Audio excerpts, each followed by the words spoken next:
Hey friends, I'm headed to get our guest. Super excited that you're here to watch. We're gonna try to catch some crappie today, but more importantly, I want you to hear the story of my guest and how his life was transformed. So, catch back up with you here in a little bit, but I'm glad you're here. I gotta straighten out my stuff. Do what? I gotta straighten out my stuff. I ain't straightened out none of my stuff. That's all right. I'll straighten it out when I get out. Get a bit. What's up, man? How are you, man? I'm blessed, man. Come over here. Good to see you. Hey, so we stopped here in the bait shop. We're gonna get some minnows and see what works better, minnows or jigs. And so, it's Ben, right? Yeah. All right, Ben. Ben's getting us some small crappie minnows. It's Ben, right? Yes, sir. I'm Chad. Nice to meet you. I like your necklace. Thank you. Ah, that's a cool necklace, man. Yeah. I think it's So what's the story with that? My mom just got it for me. It's like James Avery calls it the Fishers of Men. Yeah. From Yeah. But you know, I like fishing. Yeah? You fish for men too? Yeah. Yeah, that's what we do too. Yeah. That's what I do. Yeah. You're storing up treasure in heaven. Yeah. You fish a lot, Ben? Yes, a ton. Really? Where at? I'm from Rockport, so I fish the coast a lot. Yeah. And then yeah. We've been fishing over in Rockport, man. And then I fish a lot of the creeks around here. Okay. And ponds, you know. Yeah. I have permission to fish on private property. That's awesome. Just what I can do around here. Yeah, I got you. On YouTube. Hey, yeah, on YouTube. Nice meeting you. Okay, thanks. Appreciate it. He hit that booger and took me into that, whatever it was. Those fish are in about 7 to 8, 9 foot of water. You want a long rod? I'll get my new rod out. Huh? Let's see if I can get my new rod out. You want a long one? You got extra ones or what? Man, I got plenty of them. I got plenty of long ones, Jay, whenever you want one. Are they already hooked up? Yeah, they got jigs on them. But you can put a minnow on that jig if you want. You know what I mean? Yeah. Take the plastic off and...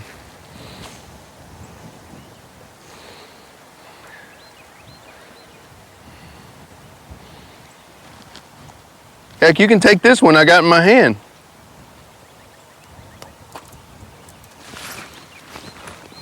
You want this one? Hold on, let me try this first. Oh, shoot. Yeah, I might have to take it. Boy, you done got me 3-0 on your shot. 3-0. I ain't getting skunked though, boss. I know you're not. I ain't gonna let you. I'm gonna give you my rod, and I'll get another one. So they're down there about 9 foot. Well, I'm just trying right off the bottom, man. Right off the bottom. Yeah. What are they liking? That pink? Pink, yeah. They call that, pink and chartreuse is called electric chicken.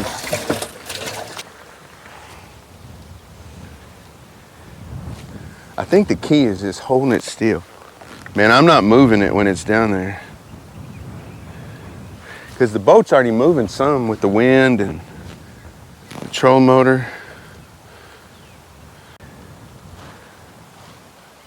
Those fish are really moving around a lot, man. Uh-oh, there was a bump. You didn't There get he it. is. All right, Jay. Good job, buddy. Oh, that's a nice crappie.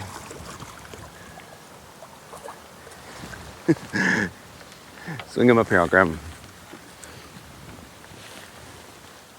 Well, he feels like a whale gator on this thing. Yeah. What? Show That's a slab right there. Yeah, boy. man. Look at that, man. It's a nice one, buddy. That's what I'm talking about. That's 4. Like, is there really any place you'd rather be than on the lake? There he is. Little one. Ain't no other place, brother. Maybe heaven, which would be the presence of God, right? You know? Oh, man. That was a small one? Yeah. Just not quite there, man. Did you get a bite? Uh-oh. Now the minnows on. 4-2.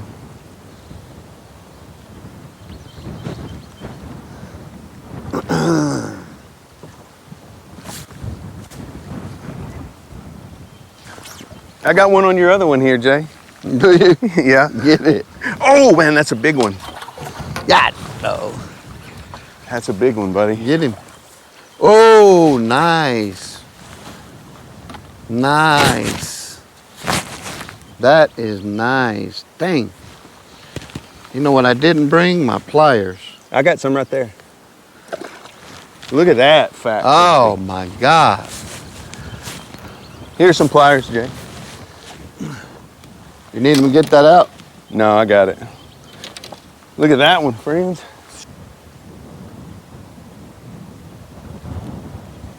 There he is. Oh, man, that's a good one.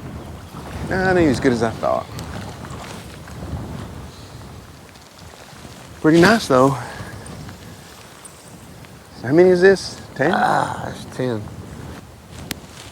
Surprised that minnow really hadn't caught more. You know? There he is.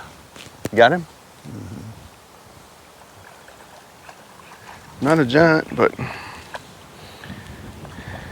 there's a measuring thing, Jay, right underneath my console right there. If you don't think he's 10, he's 10.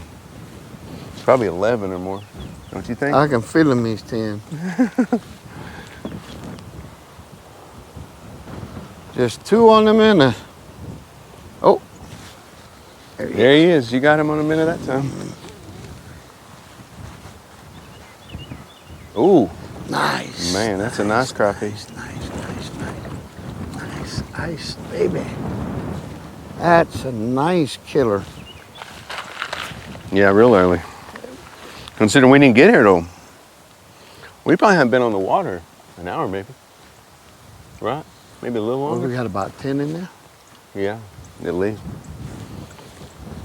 And some pretty good slabs too. Mm-hmm. For sure.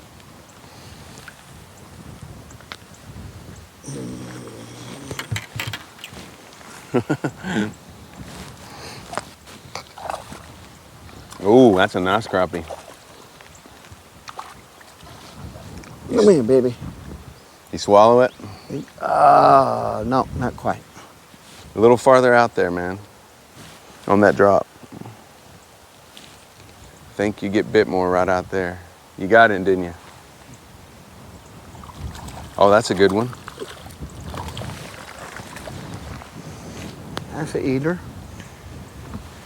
Watch this dude. Something's been tapping on this thing. I'll watch it.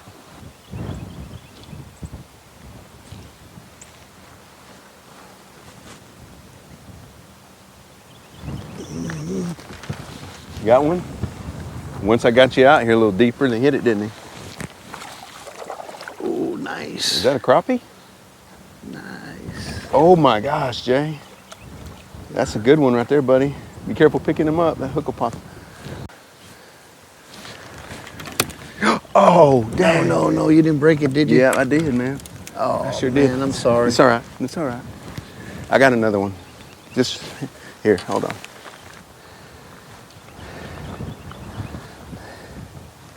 These rods are really good, man. Like that, they won't warranty that, but if you break one like, you know, normal usage, they'll warranty it. But they're ACC crappie sticks. But they have like a pretty good warranty on them. They just won't, that one they won't warranty.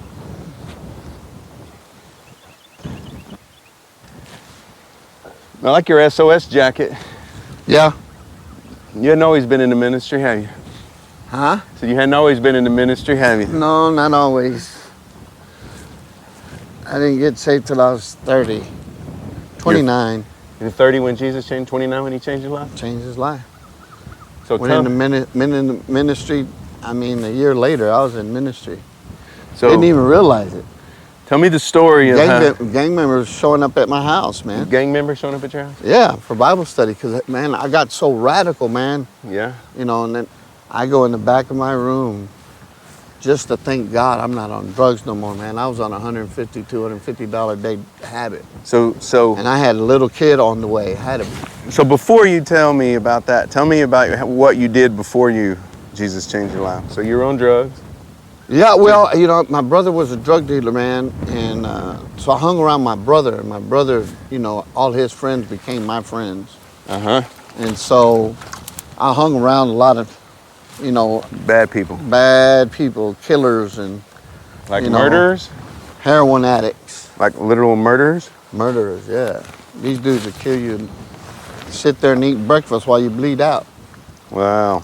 Yeah, those kind of crazy guys. Were they got cartel people or? No, they weren't cartel back then, man. They were just drug- dudes from the hood, man, that got hooked on heroin and started robbing and stealing and ended up going to prison. And so That's why I know so much about prison, man. Those guys would always tell me. And they always would tell me, man, that's why I don't like needles. They would always tell me, don't ever let me catch you doing this stuff. You know, and they're doing it in front of me, you know what I'm saying? Because you were young, it was your older brother? I was young. My brother wasn't hooked on heroin. I would hang around heroin addicts. Okay. But they weren't, you were around them, but you weren't using it No, for a while. I wasn't using. No way, man. So you never used I was 13 heroin? years old, man. These dudes were 18, 19, 20 years old. So then when did you start using drugs? When I was about 12. And what were you using then? Marijuana? Marijuana. Just started smoking dope, marijuana, taking it to school, selling marijuana, cigarettes in the bathroom. Wow. 12, 13 years old. And then my brother started, he didn't ever want to really hook me up. So my brother really got caught up there for a while. When you say hook you up, he didn't want to give you. He didn't want me to get in trouble because I was young, you know. Yeah. He didn't want to get me in trouble, but I was always around him, so it just became natural, you know. Yeah. I'm talking about major drug dealers started moving mass quantities back from Houston. And then how old were you at this age when that started happening? 16, Oh, okay. 16 and a half. So you're small time when you're 13, but by 16 you were. Oh yeah, I thought I was big time, and then I was a man then. Yeah. Oh, Jesus, he tapped that. And so I was just, you know, living that rough life, man. I could get along with anybody, man. You could take me anywhere, and you know, we didn't consider ourselves gangs, but we had a group, and this group hung out with that group, and that other group. There were different groups. And so if we had something that we had with each other, if it was a personal thing between one-on-one, you know, sometimes it was over drugs, selling drugs, or something happened. Somebody got burnt, you know what I'm saying? Some guy didn't pay, and he hangs around with certain people, so we would handle it. We would handle it with the fist, you know what I'm saying? Yeah. And so I was fighting a lot, man, because I was angry, man. I was an angry dude, man. And dang, that's a nice one too. Yeah, that's a nice crappie. Look at that, friends. So you're fighting, selling drugs, selling drugs, running around, getting crazy. I finally decided to move back home, man, and I wanted to go back to school. My mom said I could only come back if I went back to school. And I went back to school. I said, man, that's easy enough. Yeah. So she wanted me to graduate, and I barely graduated. I had to take my senior year. I was a sophomore, junior, and a senior. Wow. Yeah, because I'd missed out all those, you know what I'm saying? Yeah, all the classes. All the classes, so I had to make them up, and I'm gonna take us. they put a tight rein on me, man. I'm gonna take us Dang, forward they're a little out bit. there. Yeah, I'm gonna take us forward.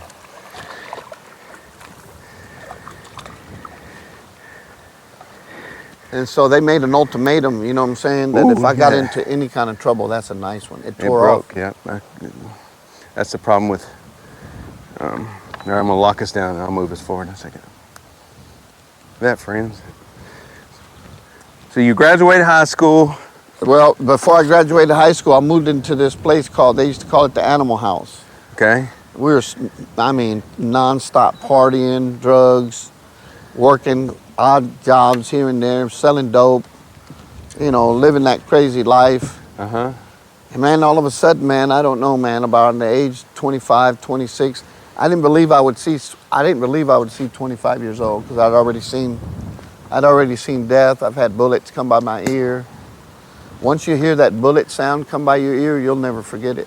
Yeah. And it'll keep you awake at night sometimes, because what if that was your life just flashed before you? Yeah. And just wasn't working out, man. And I finally decided to get married, and that's when the trouble began. You thought you were getting married was going to fix it. I thought getting married was gonna fix it, man. And But you know, it didn't. we were raised Catholic and stuff, you know what I'm saying? So I knew about it. But at 17 years old, I got a girl pregnant that I told the girl that wasn't my child. Okay. And so here I am at home, not knowing what to do. I got a girlfriend. She's got a son. We're practically family because my sister's married to her brother, and so we're dating. And I knew I wanted her to be the father of my children, you know, the mother of my children. Uh-huh. And out of some crazy circumstances, she married me, man. I bought a little house on 25th Street, little bitty old house, no big deal. All I ever wanted was American dream, man, you know what I mean? Yeah. And I wanted my kids to know their dad, you know? Yeah, that makes sense. And, but then we were arguing so much that I started drinking a whole lot. And, Okay. So then that was, so then a friend of mine, man, I would drink till my wife would go to bed. How deep is it here? hold on, I'll tell you. Oh, it's 11 right here, man. That's what I thought. We may need to come back a little bit. I came a little too far forward. Let's just see. Right where you're at, though, there's some fish, man. Put it right off the bottom. Like not far. Maybe a foot off the bottom. They're just right. No, those fish are holding on the bottom. So your marriage is falling apart. Well, I started drinking more, man. I wasn't even talking. And a friend of mine came over, man. I'd already tried almost every drug except for heroin. Okay. They used to call me the acid man. I used to sell a lot of acid. Okay. LSD. Yeah, yeah, It was real popular in the 80s, man. yeah. 70s and 80s, it was real popular. And so I wanted to give it all up, man. And I started doing air conditioning for work. And Trying to just beat it on your own? My wife and I aren't getting along. I start drinking, and a friend of mine comes over and introduced me to crack cocaine for the very first time. Okay. And I went from $40 a weekend to 250, stealing everything out of the house. Couldn't buy Pampers, couldn't buy milk hardly. My wife's working at Texas A&M. She gets pregnant with my second son. I don't know what the heck to do. I vowed at 16 when I saw those heroin addicts geeking, and I saw a couple of them OD in front of me, man. Yeah. The life came back to them, but I saw them literally turn gray for a moment. Yeah, so I used to be a paramedic. So basically, if you have too much heroin, it stops your breathing.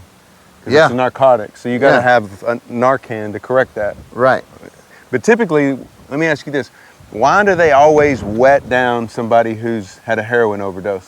I don't know. They always do that, don't Yeah, they? I mean, I've yeah. been to so many people who've had a heroin overdose, they're not breathing. They put them in the bathtub or they're out in the yard Yeah. and they're watering them with the hose. Yeah. It must Like be they need to be something in the drug community, right? I don't know what it is, but anyway, I wouldn't touch that stuff. But so a pipe, hey, that's not really a drug. That's a fish right there. That's not really a drug addict. You know what I mean? What do you mean? To me, I was smoking it. I Oh, thought I a see. drug addict was one. They're taking pills or something? No, a drug addict was the one that shot dope up in his veins. Oh, okay, okay. So I wouldn't dare. The only thing virgin in me is my veins, man. Gotcha. You know what I'm saying? Mm-hmm. And so I didn't ever want to do that. But here I am now. I'm stealing. I'm not a thief, man. I can't stand stealing. Right. But now I'm stealing to get this drug, man. And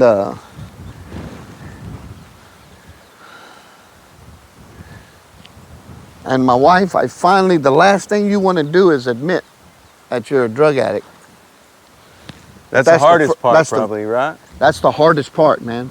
Especially for somebody like me that's used to handling this business. You know what I'm saying? Right. The reason I hung around older guys because I can handle the business. You know what I mean? Yeah. I was smart. I was street smart. Okay. And they knew it. And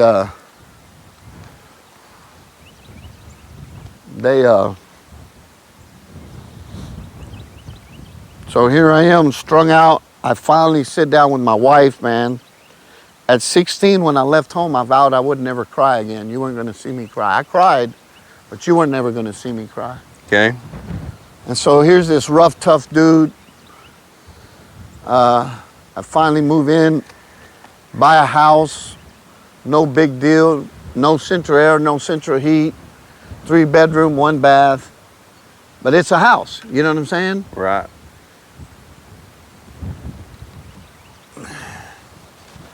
And Now that minnows working, isn't it? And so now I'm stealing everything in sight, and I finally admit to my wife that I'm strung out, man. And she's already endured a lot of, not physical abuse, but just, dog, what happened here? Broke it. I'm gonna have to retie. So when you say strung out, basically you can't do anything about it. It's got a hold of you. Oh man, it's got a hold of me like nobody's business, bro. It's got a hold of me. I don't have a hold of it. And I'm not used to that, man. So you went from just being like a, uh-oh, can you throw that in there? Sorry. You went from sampling to strung out. To strung out completely. Okay. So he tells me to, so you were a slave to it almost, huh? oh Captive. man, this thing had control over me. And I'm not used to that. I'm used to being in control. Yeah. Now I'm out of control. Okay. My parents, they didn't help me, man. You know what I'm saying? They helped my brother. They wouldn't help me. So I had to literally do this thing on my own, man. You know what I mean? Yeah. It's what it felt like anyway. And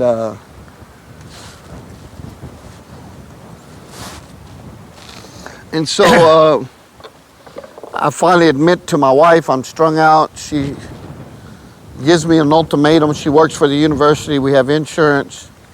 She said, if you don't go get help, I'm leaving you and you'll never see these kids again. Wow. Now my wife is pregnant with my second son. Okay. The doctors are saying because of my drug addiction and my wife's age, there's possibly something wrong with that child. Well, one day I was sitting on the porch, man, not wanting to go get this drug. And this friend of mine drove up, man, I used to do drugs with. And at that time, you don't want to talk to anybody, man. I don't know what to do. My wife chunks this piece of paper with counselors' names on it that our insurance would pay for. And the last thing that a Hispanic, macho dude from the streets, the last thing they want to do is to go talk to white people about their problems. Okay. You get what I'm saying? Yeah. I'm just being truthful, man. No, that's good. I'm with you. And, but I knew that if I didn't go, I wouldn't have a family.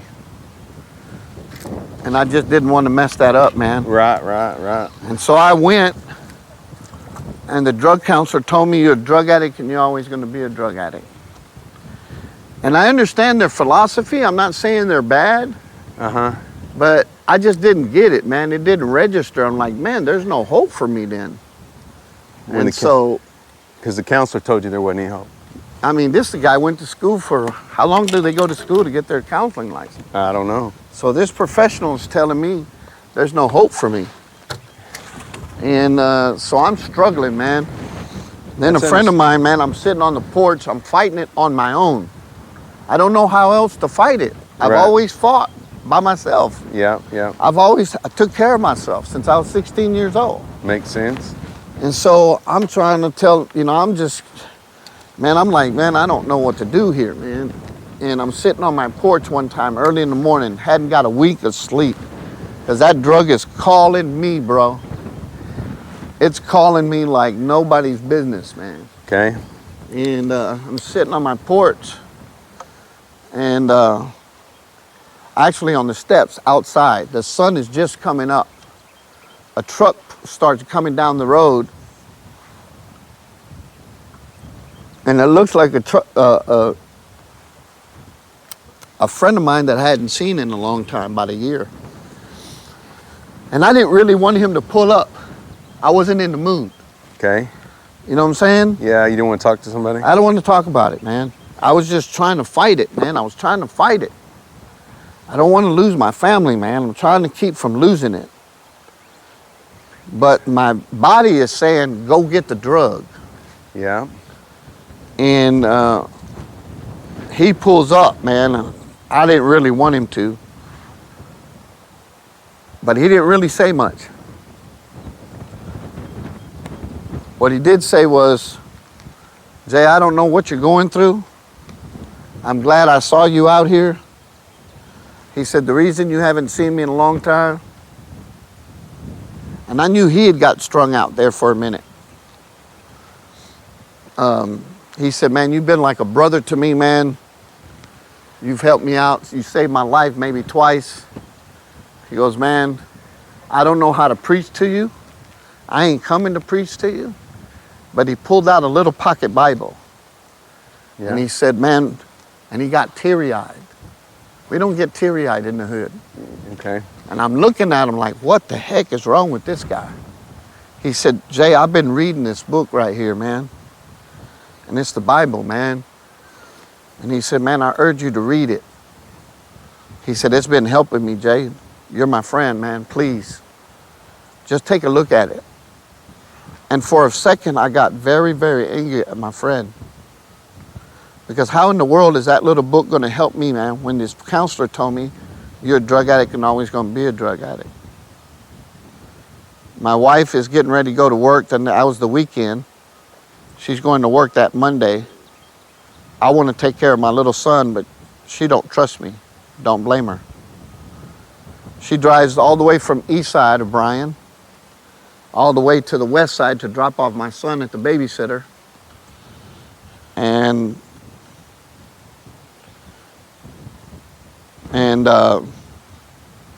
then drives all the way to Texas A&M to go to work. And I'm at home, and I feel like I'm not even a man. You know what I mean? Yeah, can't even take care of your son. Can't even take care of my son. Okay, makes sense. Lights are barely on. Electricity's barely on. Telephone's getting cut off. Everything's getting cut off because I'm paying half the bills, and then my wife thought I paid them all, and I used half the money for drugs, and so my wife has been lied to, cheated on. She's pregnant. She's not a happy camper, man. And I'm at the worst. That's where I hit bottom, when my wife wouldn't trust me with my own son. And remember I told you I hadn't cried in years. Yeah. And man, I lost it, dude. Man, I just uncontrollably sobbing, man. Everything that I could think of was coming up. And I just was like, man, how did I get here, man? What do I do? And that was a week, 2 weeks before my friend gave me that Bible. Yeah. And there sat that little Bible. Okay. I'm sobbing. I'm talking about boo-hooing. I'm talking about life boo-hooing, not instant boo-hooing. I'm Okay. talking about life. And I wiped my tears from my eyes. I don't know that there's addresses. I don't know nothing. You know what I'm talking about? And when you say you don't know there's addresses, what do you mean? I didn't know Old Testament, New Oh, Testament. okay. You didn't know about verses. I didn't know nothing. And I wiped my tears from my eyes, and I said, God, if you're for real, and if there really is a God, I need something right now. please show me something. I opened up that tiny little Bible and I looked at it, and you know, you have to adjust, you have to squint Yeah. a little bit to, you know, adjust your eyes, and it's like a neon scripture jumped off the page of that Bible. And it said, "He who the Son sets free It's free is indeed. free indeed." And I just went, whoa, man. I got excited. I can't say I got saved, but I got excited. So I told my wife, that Sunday we're going to church. We go to our Catholic church. My wife is like, church? Oh my God. Now he's really lost it.